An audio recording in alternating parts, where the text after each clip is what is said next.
دنیا ادھر کے ادھر ہو جائے پر سجدہ نہیں چھوٹ سکتا. ہم سے 5 وقت کی نماز نہیں پڑھی جاتی اور آپ مجھے بتائیں ہم کیا کر سکتے ہیں؟ وہ کافر ہے بندہ جو نماز جان بوجھ کے چھوڑتا ہے کہ مجھے تمہاری نمازیں چاہیے. اللہ تو کہتا ہے تمہیں تمہارے لیے نمازیں چاہیے.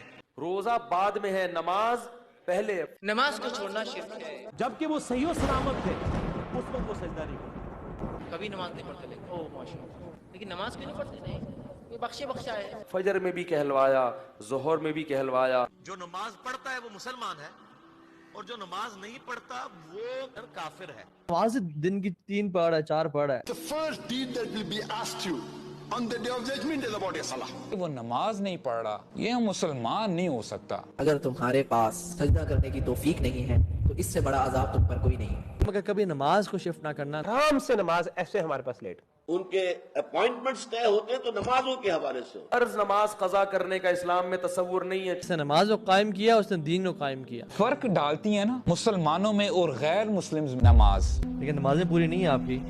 کمپلسری میں آپ فیل ہیں. No chance.